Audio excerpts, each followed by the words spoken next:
The warrior's scream echoed across the fjord as the blade found its mark, but this wasn't a battlefield death. This was something far more calculated, far more devastating. The man writhing on the ground had committed no crime against property, hadn't stolen cattle or burned grain stores. His only transgression was being accused of something that, in Viking society, was considered worse than murder itself. Within hours, he'd be dead, and his accuser would walk free, protected by laws that turned suspicion into a death sentence. But here's what will shock you about Viking attitudes toward what we now call homosexuality. The same culture that would execute a man for being called sexually passive worshipped gods who freely crossed gender boundaries. The same warriors who developed an elaborate legal system to destroy men through sexual accusations. Celebrated divine figures who transformed, transcended, and completely ignored the very rules that governed mortal behavior. Welcome to the most contradictory civilization in human history, where divine gender fluidity coexisted with mortal gender terror. Where gods could birth horses and practice women's magic, while human men died for wearing the wrong clothes. This isn't the sanitized version of Viking culture you learned in school. This is the brutal reality of a society that weaponized masculine anxiety into a technology of control that would outlive their gods, their language, and their entire civilization. I'm about to reveal how the Vikings created something far more sophisticated than axes and longships. They engineered a system of sexual policing so effective that variations of it still operate today, still claim victims, still turn human connection into threat. By the end of this investigation, you'll understand why a culture that celebrated divine gender bending became history's most brutal enforcer of mortal gender conformity. But first, let me show you just how twisted this double standard really was, because it starts with the most powerful god in their pantheon doing something that would get any human killed. Picture Odin, the All-Father, king of the gods, seated on his throne in Asgard. He's draped in women's robes, practicing Sidr, the feminine magic that grants him power over fate itself. Below in Midgard, a farmer's tunic hangs slightly too long, resembling a dress, and he's facing accusations that will end in combat or death. The same act that makes Odin divine would make that farmer dead. This wasn't some minor contradiction. This was the foundation of Viking cosmology. Their most revered deities routinely violated every gender boundary that mortals were expected to die protecting. Loki, the shapeshifter, transformed into a mare, mated with a stallion, and gave birth to Odin's eight-legged horse Sleipnir. This story wasn't whispered in shame or hidden in secret texts. It was celebrated in mead halls, carved into wood, passed down through generations as a triumph of divine cleverness. But change the protagonist from god to human, and everything shifts. The same transformation that demonstrated divine power would prove mortal perversion. The same boundary crossing that showed godly wisdom revealed human weakness. The double standard wasn't hypocrisy, it was hierarchy. Gods could transcend because they were gods. Humans had to remain fixed because they were human. Thor himself, the thunder god and ultimate warrior, once dressed as a bride, complete with wedding gown and veil, to retrieve his stolen hammer. The gods laughed at his cleverness. They composed poems celebrating his triumph. They turned his cross-dressing into a victory story told for centuries. But imagine a mortal warrior attempting the same disguise. He'd be bound and bleeding before sunset, facing accusations that offered only two outcomes: death in combat or death through social destruction. The Norse creation of this divine permission alongside mortal prohibition was genius in its cruelty. Through their gods, Vikings could explore every forbidden territory, but only vicariously, only through worship, never through action. The mythology provided the release valve while simultaneously reinforcing the prohibition. Every story of divine gender transgression reminded mortal men of what they could never do. Every tale of godly transformation emphasized what knowledge remained forever forbidden. But here's where it gets truly sinister. The gods didn't just break gender rules, they had given humans the very laws that made such breaking punishable by death. They'd handed down the social codes, the legal frameworks, the cultural expectations that trapped mortals in rigid performances, while reserving complete freedom for themselves. The divine examples didn't provide permission, they reinforced prohibition. Listen to how the stories were structured. When Loki gave birth, the narrative celebrated the magnificent horse he produced. When Odin practiced women's magic, the focus was on the knowledge he gained. When Thor wore a wedding dress, the tale emphasized his successful retrieval of his hammer. The same actions that demonstrated divine versatility would prove mortal corruption if attempted by humans. This created a psychological pressure cooker. Vikings obsessed over boundaries they could never cross, powers they could never access, freedoms they could worship but never experience. The gods modeled the acquisition of power through gender transgression, while simultaneously forbidding mortals from following their example. Masculine anxiety became worship. Men turned their terror of forbidden territories into devotion to beings who freely explored them. The language itself reveals this obsession. Old Norse developed 7 different words for calling a man sexually passive, each one a precision weapon designed for maximum social destruction. Arger meant unmanly or cowardly in sexual terms. Roger suggested passive submission. Stroin implied being used sexually. Sorden meant penetrated. Sansorden meant demonstrably penetrated. The vocabulary was elaborate, specific, designed for different types of accusation and different levels of legal consequence. But search those same texts for words expressing love between men, and you'll find silence. The language could dissect masculine failure in minute detail, but couldn't express masculine affection. You could destroy a man with 7 different variations of sexual accusation, but you couldn't say you loved him. This wasn't linguistic accident. This was architectural design, creating a vocabulary that channeled all male relationships through competition, dominance, and carefully maintained distance. The precision of this destructive vocabulary reveals cultural obsession. Why develop such elaborate terminology for something supposedly abhorrent? Why create linguistic scalpels for dissecting masculine failure? Because these weren't just insults. They were legal triggers, social weapons, control mechanisms that could destroy lives through spoken words alone. Each term carried different implications and consequences. Some mandated immediate combat to the death. Others enabled property seizure. All guaranteed social annihilation.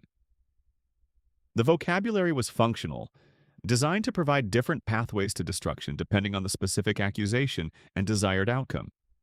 It was a toolkit for targeted demolition of masculine reputation. The poets understood this power intimately. Skilled wordsmiths could destroy a man more thoroughly than any warrior. Verses outlived wounds. Words persisted past death.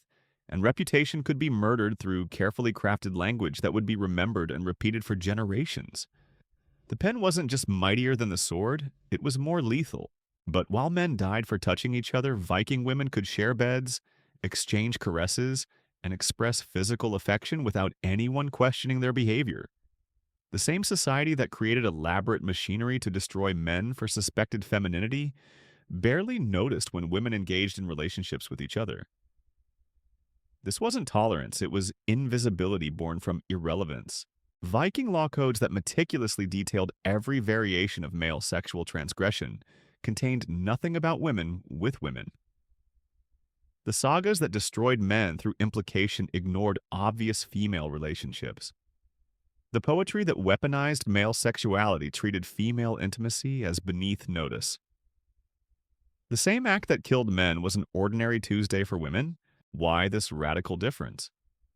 Because women's sexuality didn't threaten the foundation of social order. Women couldn't hold political power, couldn't own substantial property, couldn't lead war bands. Their sexuality was irrelevant to power structures that were built around male dominance. You can't strip status from those who never had it. You can't threaten masculine privilege in those denied masculinity itself. This selective blindness exposed the true purpose of Viking sexual policing. It was never about the acts themselves. It was about power, hierarchy, and the maintenance of masculine dominance. Women's relationships were unpoliced because they were unpolitical. Men's relationships were hyperpoliced because they threatened the entire structure of male supremacy. The tolerance of female same-sex relationships revealed what Vikings really protected. They weren't maintaining natural order or sexual morality. They were protecting the specific configuration of power that made men dominant and women subordinate. Any male sexual variant threatened that dominance.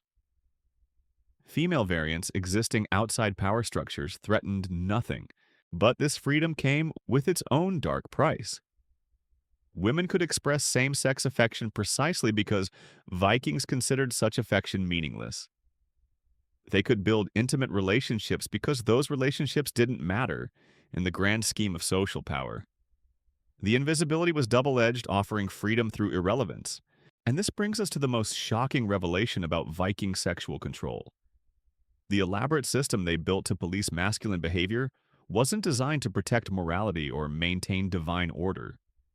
It was engineered to prevent the one thing that could threaten their entire social structure. Men forming bonds with each other that might challenge the hierarchy that kept everyone in their designated place. Next, we'll explore exactly how this system worked in practice, and why a single word could trigger violence that made battlefield combat look merciful by comparison. The word hung in the air like a blade about to fall. Arger. 3 syllables that transformed a crowded mead hall into an execution chamber. The accused man had exactly 5 seconds to respond before everyone present would know whether they were witnessing combat or cowardice. Because in Viking society, certain accusations didn't just demand answers, they demanded blood. Here's how the legal trap worked with mathematical precision. Someone calls you arger, sexually passive, unmanly. The law now requires you to challenge them to single combat. Not suggests, not allows, requires. Refuse the challenge and you've legally confirmed the accusation. Accept your new status as less than human, less than alive in any meaningful sense. The genius of this system was its perfect inevitability. Every accusation guaranteed destruction, either immediate or prolonged. Option 1. Fight your accuser. Win, and you've proven your masculinity through violence, though suspicion will linger like smoke. Lose, and you die, but your family keeps their honor. Option 2. Accept the accusation through silence. Live as a social corpse, stripped of all legal rights, all human dignity, all possibility of meaningful existence. Picture the scene unfolding. A rival wants your land, your position, your wife. He doesn't need evidence or witnesses or elaborate schemes. He just needs to speak one word loud enough for others to hear. Argar. Suddenly, you're trapped in a legal mechanism designed to guarantee violence. The law didn't seek truth. It manufactured bloodshed with bureaucratic efficiency. The accusation itself was the verdict. No investigation followed, no testimony was heard, no evidence was examined. The word was spoken, combat was mandated, destruction was ensured. Either you died fighting or you died socially. The system offered no third option, no escape clause, no possibility of peaceful resolution. But here's what made it truly diabolical. The accuser risked death, too. Speak the word, and you must fight. This wasn't casual insult hurled safely from a distance. This was mutual assured destruction, a social nuclear option that could eliminate both parties. Yet men continued to trigger this mechanism, continue to feed this machine of violence. Why? Because the alternative was worse than death. In a society where masculine reputation determined everything, property rights, legal standing, social existence itself, the risk of combat was preferable to the certainty of suspected femininity. Better to die maintaining the system than live questioning it. The law created its own ecosystem of professional destroyers. Skilled warriors could eliminate rivals through accusation, knowing they'd likely survive the mandated combat. Weaker men became targets, forced into battles they couldn't win, or social deaths they couldn't survive. The strong preyed on the weak with legal sanction, and the witnesses, they weren't passive observers. They were part of the machine. Watch an accusation without participating, and you might be next. The law required audience engagement, collective enforcement. Everyone became complicit in maintaining a system that could destroy them just as easily. Consider the premeditation this reveals. Viking law carefully defined which insults triggered mandatory combat. Call a man a thief? Pay a fine. Call him a coward? Offer compensation. Call him sexually passive? Blood must flow. The hierarchy of insults revealed what Viking society truly prioritized.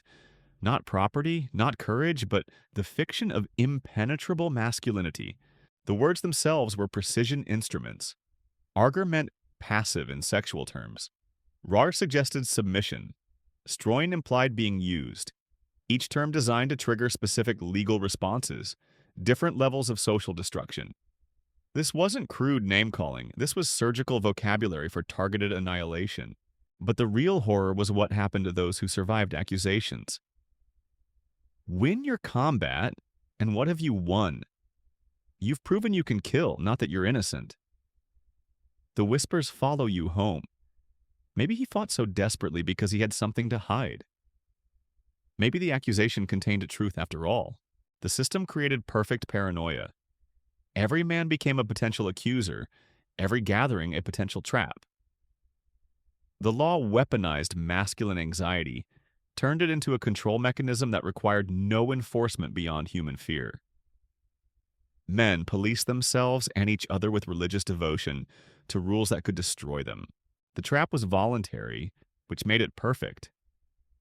No external force compelled men to speak these deadly words or answer these fatal challenges.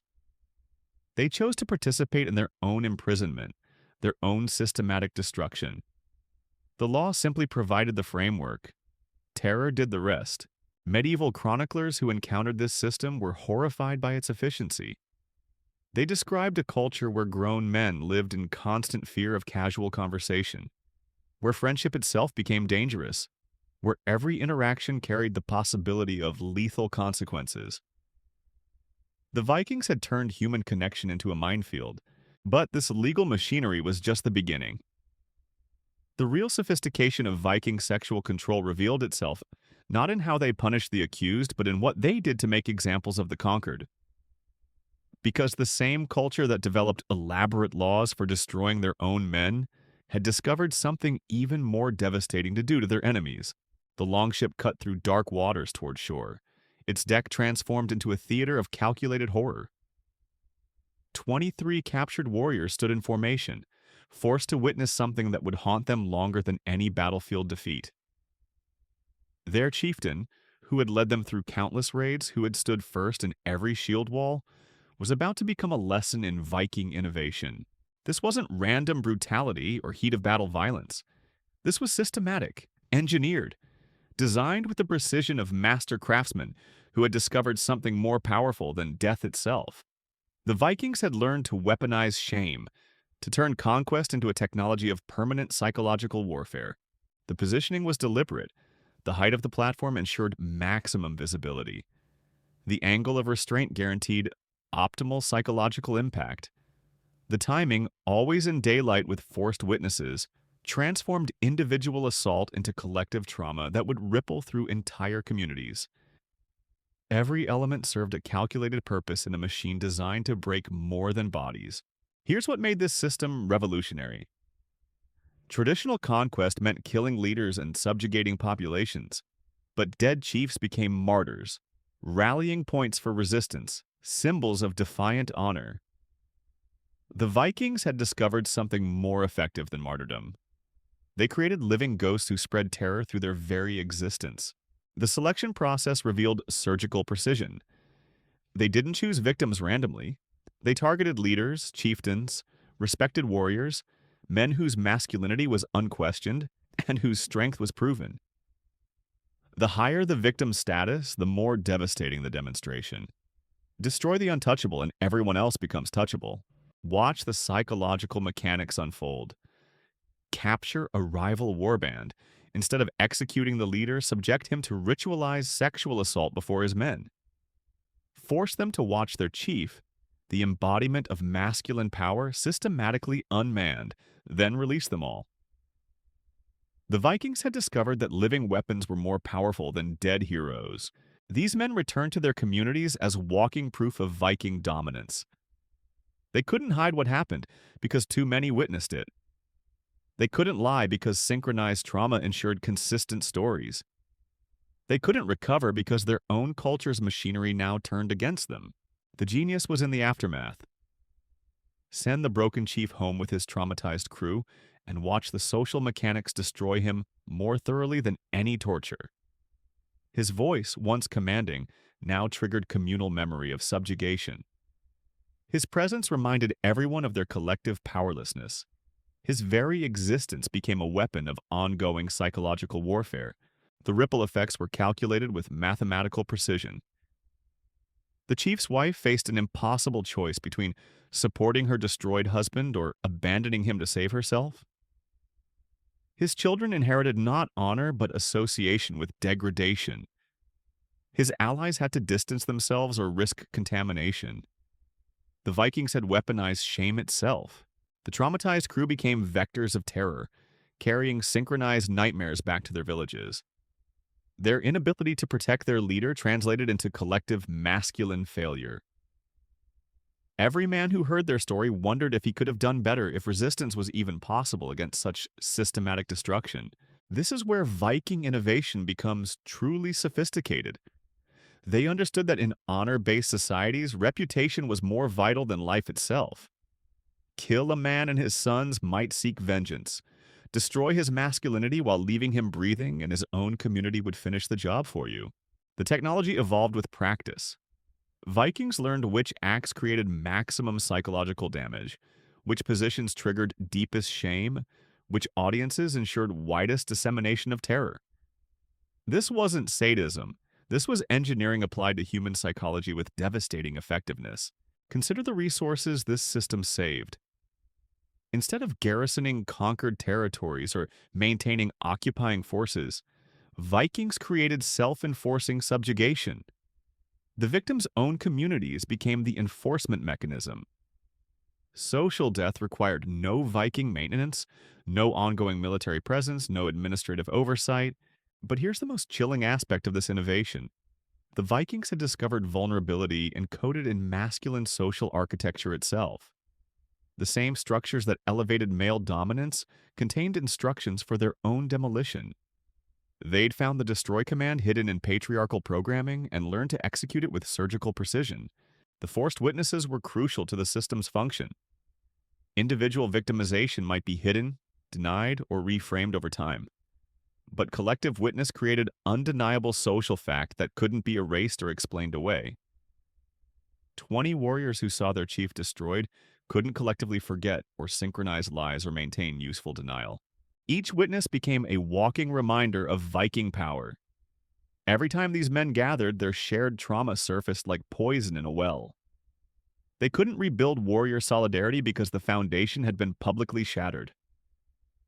The war band dissolved not through death, but through shared knowledge of absolute defeat. The broken chieftains became something worse than dead enemies.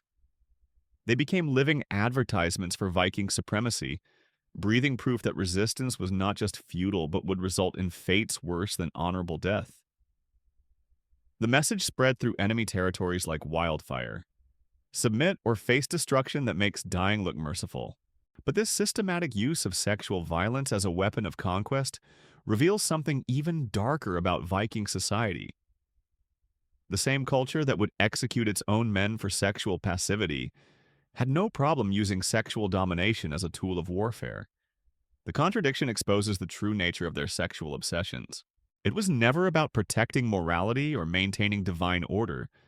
It was about power, pure and simple. Sexual control was a technology, and like all Viking technologies, it was designed for maximum effectiveness in achieving dominance over others. The blackened bones were discovered centuries later by Persian soldiers digging through Babylon's ruins. But they told a story that made even battle-hardened warriors step back in horror. Scattered among the remains were clay tablets bearing desperate warnings. He is beneath. Do not wake what sleeps below. These weren't the records of some forgotten battle or plague. They documented something far more sinister, something that connects directly to how sexual control became the ultimate weapon of civilizational collapse. Because here's what those Persian soldiers had uncovered without knowing it. The final evolution of the same system Vikings had perfected on longship decks. A technology of sexual domination so refined, so systematically brutal, that it literally consumed the civilization that created it. The tablets they found weren't just historical curiosities. They were crime scene evidence from humanity's darkest experiment in weaponized masculinity. The story begins with a 13-year-old boy named Shamash Edie grinding barley with his sister when temple officials arrived at their door. 3 priests in white robes, 2 guards, and behind them the selector, a woman whose eyes had witnessed too many boys taken, too many mothers destroyed. "We seek the one marked by heaven," she announced, though everyone knew what that really meant. This wasn't random conscription or military service. This was something far more calculated, far more devastating. The Ottoman Empire's Devshirme system, which we explored earlier, was amateur hour compared to what these Babylonian priests had engineered. They had discovered how to transform the very act of male selection into a ritual that would literally tear holes in reality itself. The selection criteria were precise beyond modern understanding.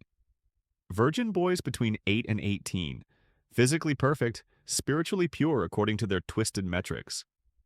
But here's what made this system uniquely horrifying. They weren't collecting these boys for military service or administrative roles. They were gathering raw material for rituals that would make Viking sexual violence look like playground bullying. Watch how the machinery operated with bureaucratic precision.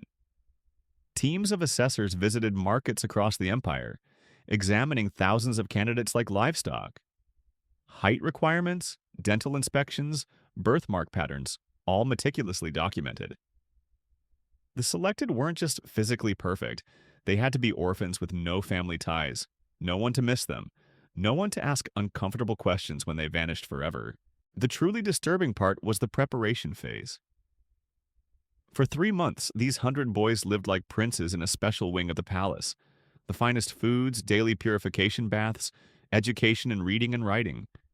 They were told they were being prepared for divine service, for the ultimate honor of serving the gods themselves. They had no idea they were being marinated for consumption. The boys were encouraged to write letters about their good fortune, their gratitude for being chosen. Archaeologists have found some of these tablets. Young men writing enthusiastically about their honor, their excitement, their anticipation of divine service. They were writing their own obituaries without knowing it, documenting their psychological preparation for systematic destruction. The ritual chamber itself was a masterpiece of engineered horror. Carved from a single piece of black stone that didn't match any rock found near Babylon, the walls covered in symbols that predated cuneiform, that seemed to writhe when observed directly. The instruments hanging from walls weren't for worship, they were for systematic human modification. Bronze hooks and blades designed for precise anatomical manipulation. But it was the pit in the center that revealed the true purpose. 8 feet across, descending into darkness that seemed to breathe with its own rhythm. The air above it shimmered like heat waves despite the chamber's bone-deep cold. This wasn't just a place of sacrifice. It was an engineered gateway, a carefully constructed breach in the fundamental structure of reality itself. Here's where it connects to everything we've discussed about Viking sexual control. The Babylonians had taken the same basic technology, the weaponization of masculine vulnerability, and refined it to its ultimate expression.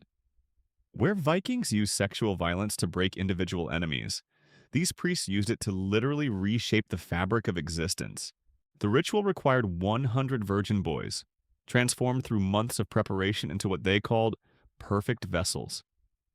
Their bodies were systematically modified, spines twisted into geometric patterns that matched the symbols on chamber walls, joints relocated to positions that shouldn't exist in human anatomy. They weren't being killed, they were being restructured into living conduits for forces that human minds couldn't comprehend. The mathematical precision was staggering. Every 13th moon, when celestial alignments created specific conditions, the gateway would weaken. What slept below would stir, reaching upward, seeking passage into our reality. It had to be fed, not with common blood, but with essence refined through systematic suffering, purified through elaborate torture, concentrated through methods that made Viking brutality look like mercy. But this is where the system revealed its fatal flaw. The very precision that made it so powerful also made it vulnerable. On that final night, as priests prepared to complete their ultimate ritual, something went catastrophically wrong. The carefully prepared vessel, a boy whose body had been transformed into a living symbol of summoning, died at the crucial moment. His heart simply stopped. Not from injury or poison, but from the sheer impossibility of what was being demanded of human flesh. The gateway opened as planned, the hungry darkness rising to meet its promised meal, but without a living conduit to channel through, the forces below had no way to bind themselves to our reality. What followed was civilizational collapse on a scale that defied historical explanation. The darkness that poured from the unsealed gateway didn't just kill, it corrupted the very foundations of existence. Animals fled the city en masse. Plants withered in perfect spirals radiating outward from the temple. The Euphrates River ran backward for 3 days, carrying things that shouldn't exist in any sane reality. The priests tried desperately to contain what they'd unleashed, collapsing tunnels, sealing chambers, burning every record of what they'd attempted. But it was too late. The systematic sexual exploitation that had powered their civilization for centuries had finally consumed the civilization itself. Babylon fell not to Persian armies, but to the consequences of its own weaponized brutality. This is the ultimate lesson hidden in those clay tablets. Every system that weaponizes human sexuality against itself eventually devours the society that created it. The Vikings discovered this through their own collapse. The Christians through centuries of institutional self-destruction, the Ottomans through the systematic brutalization of their own people. The technology is too powerful, too fundamentally corrosive to human connection, to remain stable indefinitely. It spreads like poison through every relationship, every interaction, every possibility of genuine intimacy. Eventually, it destroys the very foundations of social cooperation that civilizations require to function. But here's the most terrifying realization from those Babylonian ruins. The system didn't die with the civilization that created it. It adapted, evolved, found new hosts. The same fundamental technology that collapsed ancient Babylon operates today in different forms, using different vocabulary, but serving the same basic function: preventing human connection through weaponized sexual anxiety. Those clay tablets weren't just historical artifacts. They were warnings from a civilization that had learned too late what happens when the machinery of sexual control reaches its logical conclusion. The breathing they described in the walls, the whispers in the darkness, the sense that something inhuman had been awakened. These weren't supernatural phenomena. They were the death rattles of a society that had finally poisoned itself with its own obsessions. The Persian soldiers who discovered those ruins thought they were uncovering treasure. Instead, they'd found evidence of humanity's most dangerous invention, a technology so powerful it could literally tear apart the fabric of civilization itself. And the most chilling part? The machine they'd uncovered was still running, still claiming victims, still spreading its influence across cultures and centuries like a virus that had learned to hide in the very structure of human social organization. Next, we'll explore how this ancient technology migrated through history, adapting to new cultures while maintaining its core function of turning human intimacy into a weapon of mass destruction. The monastery bells rang across the Irish countryside, calling monks to morning prayers, but in the scriptorium, Brother Elred was scratching out another name from the village records. Not because the man had died, but because he'd been accused of something that made death look merciful. The quill trembled in his hand as he drew the black line through another life. Another soul condemned to a fate the church had imported directly from the ashes of pagan civilizations. Christianity had arrived in Viking lands promising salvation, but what it actually delivered was amplification. The new religion didn't dismantle the machinery of sexual destruction, it upgraded it with divine authority. Where Norse law had offered earthly consequences, Christian doctrine added eternal damnation. Where Viking punishment ended at death, Christian torment extended beyond the grave into infinite suffering. Watch how seamlessly the technology transferred. RGR became sodomitis. The word changed, the language shifted, but the fundamental mechanism remained identical. Accusation still triggered destruction. Combat was replaced by confession, but the outcome stayed the same. Social death wrapped in different vocabulary. But here's where Christians truly innovated. They made the system universal. Viking sexual policing had focused primarily on the passive partner, the penetrated, the feminized. Christian condemnation swept wider, catching both participants in its net. The active partner, previously less stigmatized under Norse custom, now faced equal damnation. The machinery expanded its reach, claiming twice as many victims. The confession system created horrors that made Viking combat look merciful. At least sword fights were brief, violent but quick.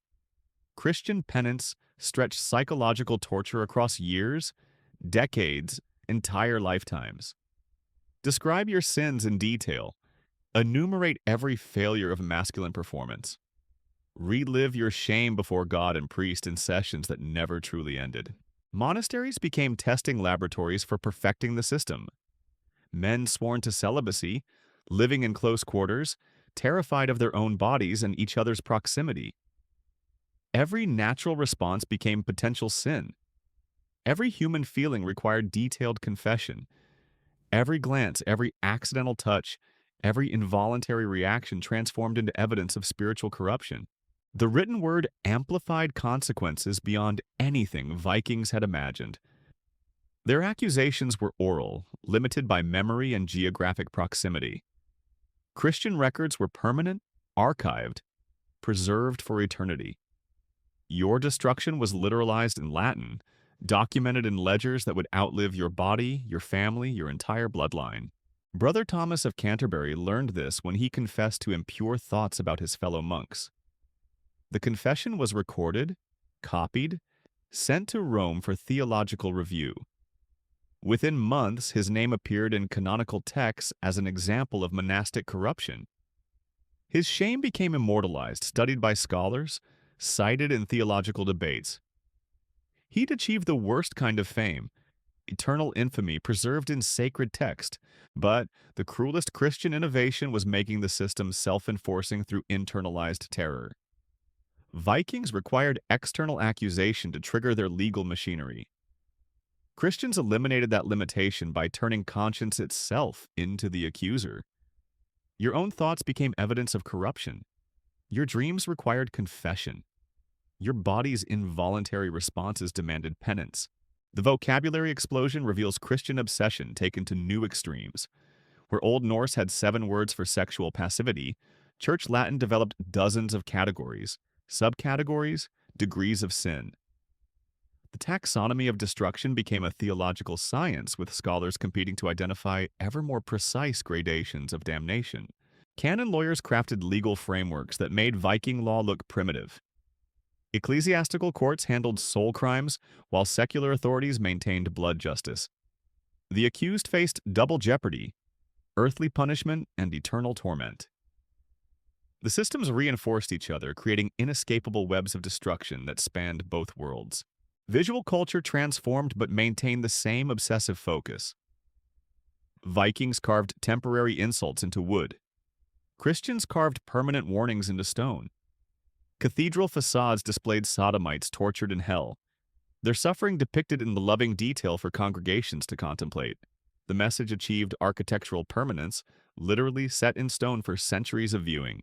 The most devastating innovation was discovering female sexuality as equally dangerous. Viking blindness toward women's relationships ended abruptly. Christians invented female sodomy, created categories for women's sins, extended the machinery to encompass all human bodies regardless of gender. The loophole that had allowed Viking women relative freedom was systematically sealed. Abbess Hildegard felt this change personally when church investigators arrived at her convent in 1147. Relationships between nuns that had existed openly for decades suddenly required examination, documentation, judgment. Women who had found comfort in each other's arms faced the same accusations that destroyed men. The machinery had achieved total coverage. But here's where Christian sexual policing revealed its ultimate sophistication. They created forgiveness that didn't actually forgive. The promise of redemption came with permanent marking. You could confess, perform penance, receive absolution, yet remain forever suspect. Grace was offered with one hand while shame was branded with the other. The double bind created perfect psychological torture. Admit your sins and face eternal documentation of corruption. Deny them and face accusation of prideful deception. Either path led to destruction, just through different mechanisms. The church had perfected what Vikings only attempted. Inescapable condemnation disguised as divine mercy. Conversion narratives from former Viking territories reveal the priorities clearly.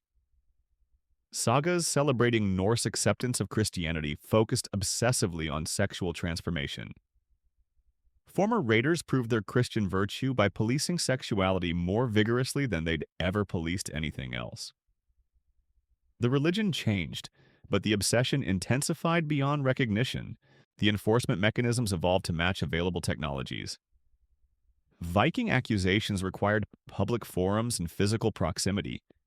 Christian surveillance penetrated private spaces through confession, creating systems where every believer became an informant against themselves. The panopticon was built from human conscience, more effective than any external prison. Architecture reflected these new priorities. Viking halls had been designed for public accusation and witness. Christian churches created confessional spaces, intimate architectures of shame, where destruction became personal, private, infinitely repeatable. The same accusation could be confessed repeatedly, each time reopening wounds that never healed. Legal fusion created hybrid nightmares. Christian law layered onto surviving pagan customs produced systems of double punishment that defied rational comprehension. Ecclesiastical courts handled spiritual crimes while secular courts maintained physical penalties. The accused faced parallel prosecutions that reinforced each other's condemnations. The international spread of Christian sexual policing reveals its viral nature. The system didn't just convert individuals, it infected entire cultures. Each new territory brought fresh populations to process through machinery that had been refined across centuries of operation. The technology was exportable, scalable, infinitely adaptable. Medieval medical texts show the sophistication of Christian psychological warfare. Doctors documented epidemic levels of what they called melancholia among monks, symptoms that modern psychiatrists would recognize as severe depression and anxiety disorders. The system was literally driving its subjects insane, but madness was reinterpreted as spiritual crisis, requiring more intensive intervention. The economic model reveals Christian sexual control as fundamentally extractive. Penance required payment. Confession demanded donation. Absolution came with financial cost. The church had monetized shame itself, creating revenue streams from human misery that funded cathedral construction and institutional expansion. But the most chilling aspect of Christian innovation was its temporal expansion. Viking punishment ended with death, offering at least the mercy of finality. Christian condemnation extended beyond death into eternity. Hell was populated primarily with sexual deviants, whose torments would never end, whose suffering would continue long after their accusers had been forgotten. The imagery was deliberately constructed to maximize terror. Medieval descriptions of hellish punishment for sexual sins were graphic beyond modern tolerance, designed to embed permanent psychological scars in anyone who heard them. Children learned to fear their own bodies through stories of eternal torture that awaited natural human responses. This wasn't accidental excess. This was engineered control taken to its logical conclusion. Christians had recognized the power of Viking sexual policing and refined it into something approaching perfection. They'd created a system that claimed authority over not just behavior, but thought itself. Not just life, but afterlife. Not just individuals, but entire civilizations. The machine had evolved from crude Viking mechanics into sophisticated Christian engineering. But it was still the same fundamental technology. weaponized shame designed to prevent human connection through systematic terror. The methods had become more subtle, more pervasive, more inescapable, but the core function remained identical. And this Christian refinement of ancient sexual control would prove to be just another stepping stone in the machine's evolution, as new civilizations discovered new ways to perfect humanity's oldest method of social domination. The Ottoman palace guards moved through the harem with practiced silence, their soft shoes making no sound on marble floors as they approached the woman who had been marked for tonight's lesson. She knelt in the corner, hands folded in apparent prayer, but her trembling betrayed her knowledge of what was coming. This wasn't random selection or spontaneous violence. This was the Christian system of sexual control evolved into Ottoman perfection. The Ottomans had studied Christian methods carefully, adopting what worked while discarding what seemed inefficient. Why destroy people through confession when you could control them through possession? Why threaten eternal damnation when you could deliver immediate, visible consequences? The empire had taken Christian sexual policing and industrialized it.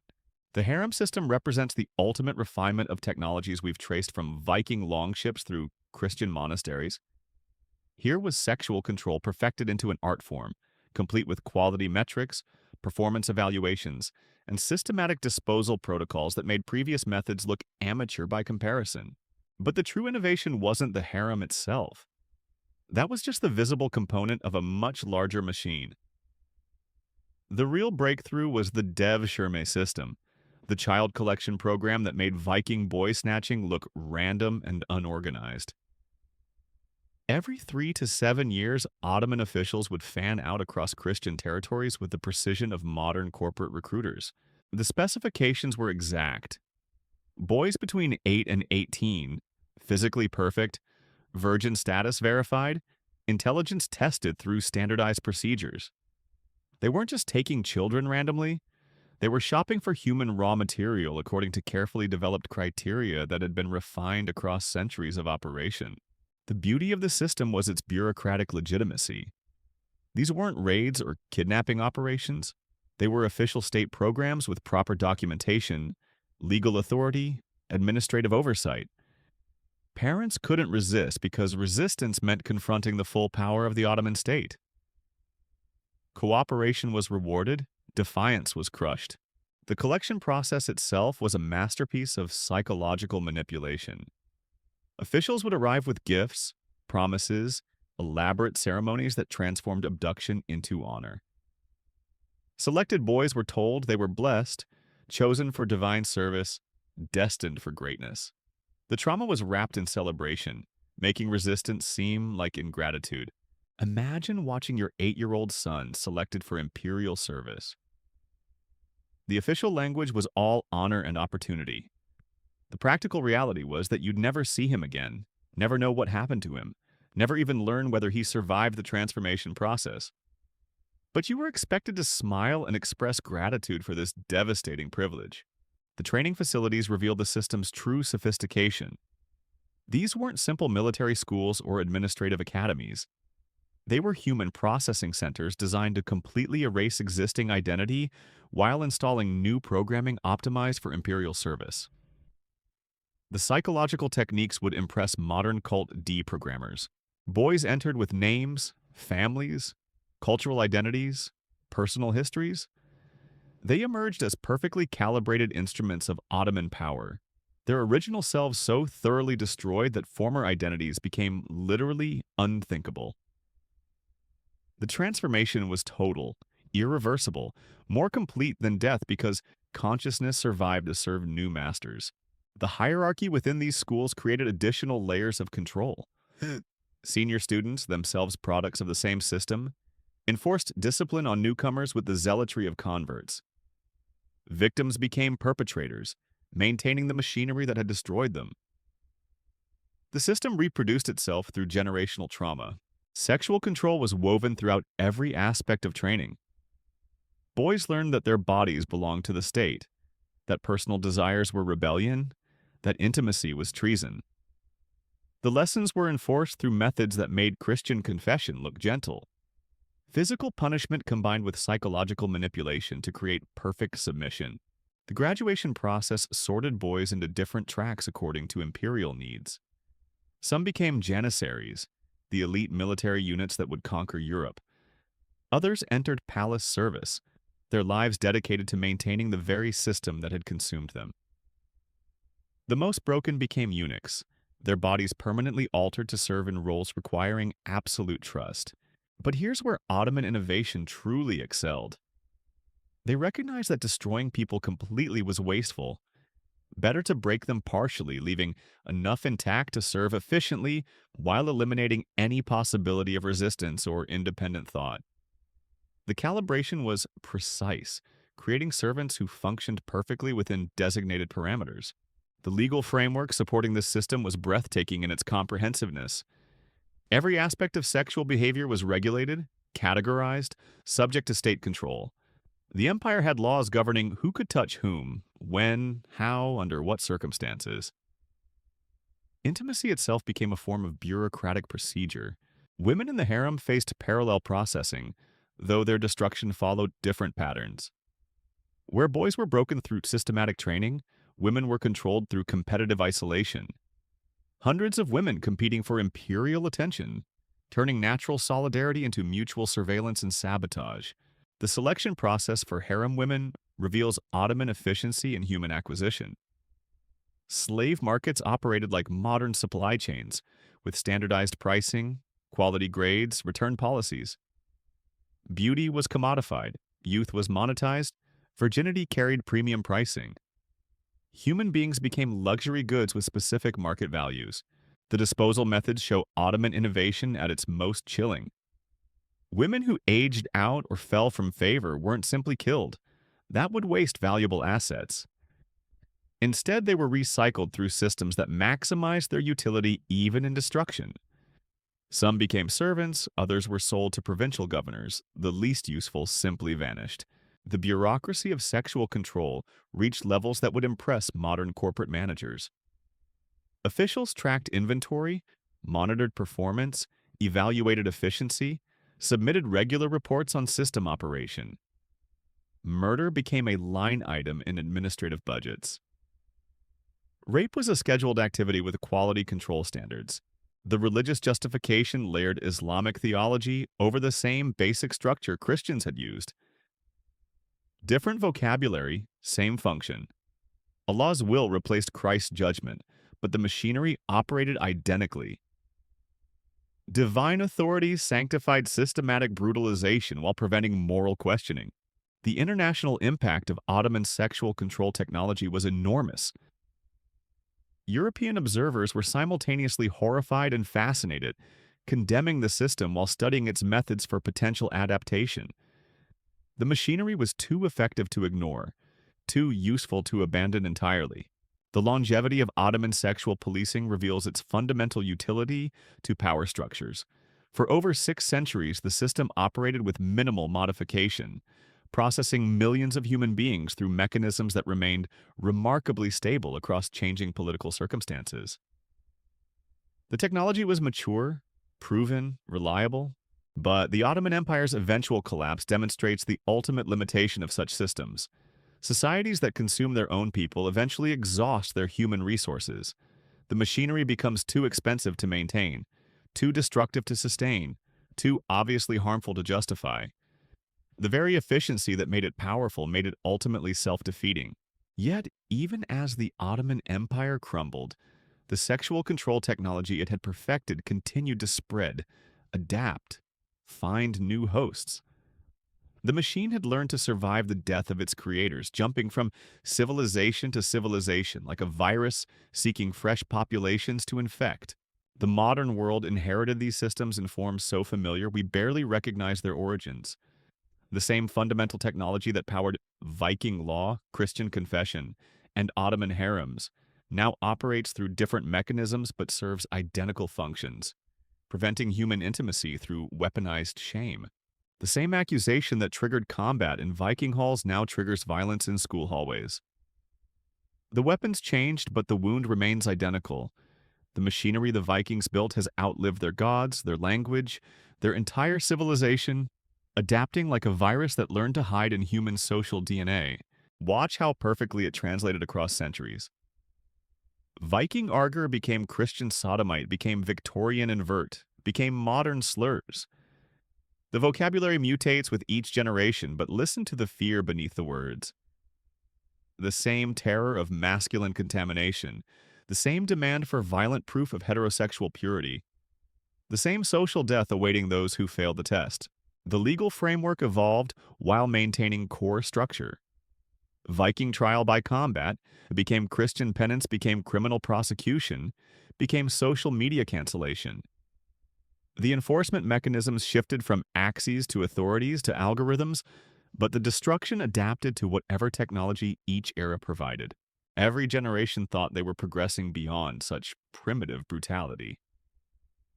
Enlightenment philosophers medicalized what Vikings had criminalized, creating psychiatric diagnoses where there had been accusations. The destruction became scientific, wrapped in clinical vocabulary, but the outcome remained social annihilation. The Industrial Revolution democratized the technology. Where Viking accusations required public forums and physical proximity, urban anonymity enabled systematic destruction at unprecedented scale.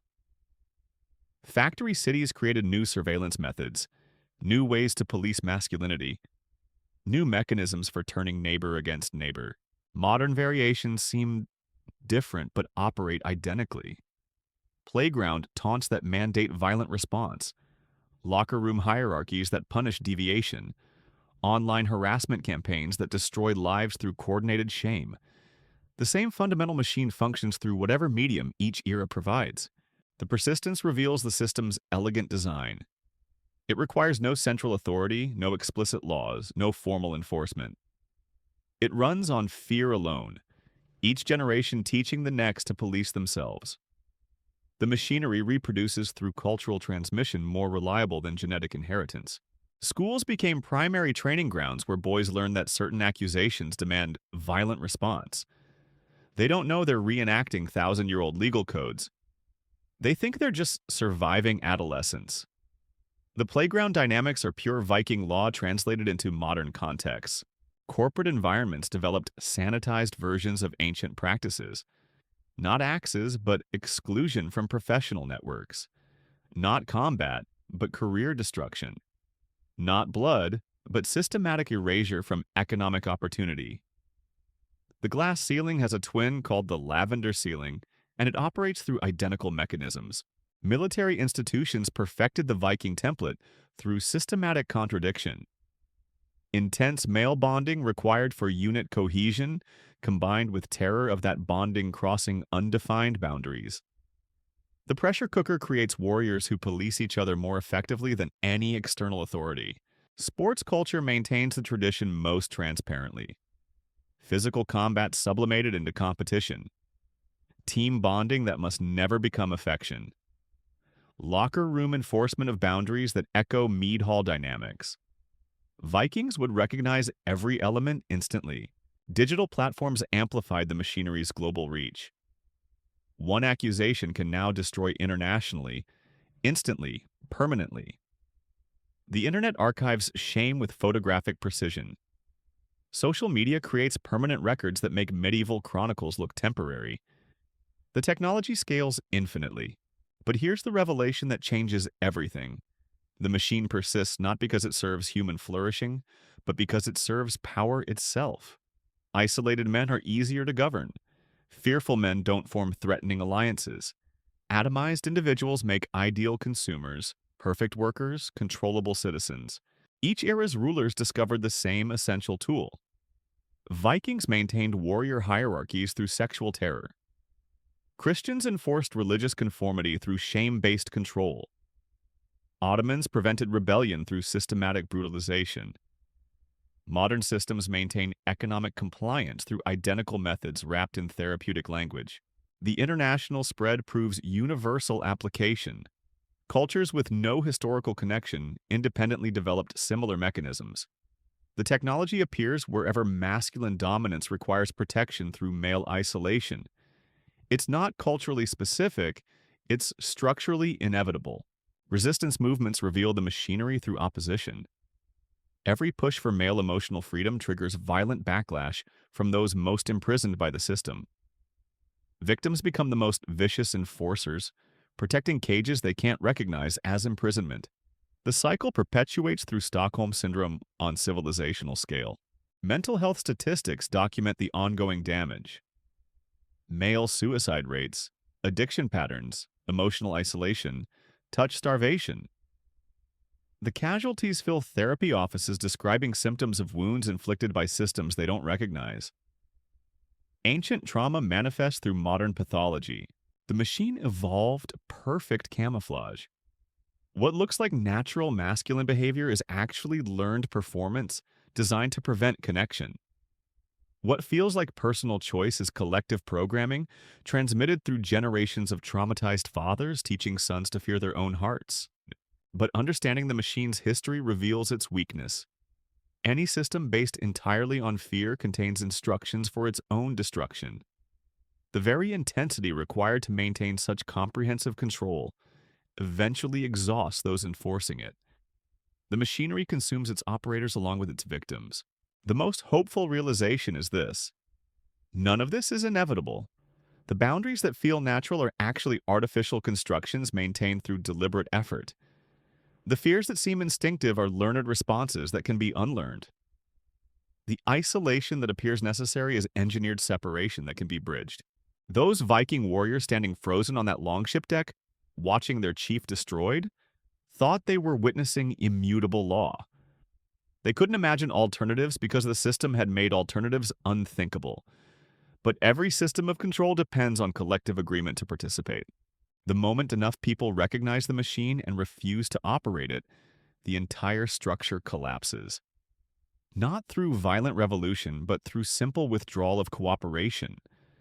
The prison exists only as long as inmates agree to guard each other. Today, scattered across every culture touched by this ancient technology, men are beginning to recognize the bars. They're realizing that the isolation they accepted as natural was deliberately manufactured. They're discovering that connection is possible despite 1,000 years of conditioning designed to prevent it. The machine that began on Viking longships, that refined itself through Christian monasteries, that perfected itself in Ottoman palaces, that adapted itself to modern contexts, finally faces its greatest threat. Not external opposition, but internal recognition. The virus is being identified by its own hosts. The cure isn't complicated. It's terrifyingly simple. Stop operating the machine. Stop policing each other. Stop accepting isolation as protection. Stop teaching children that intimacy is dangerous. Stop perpetuating systems that turn human connection into threat.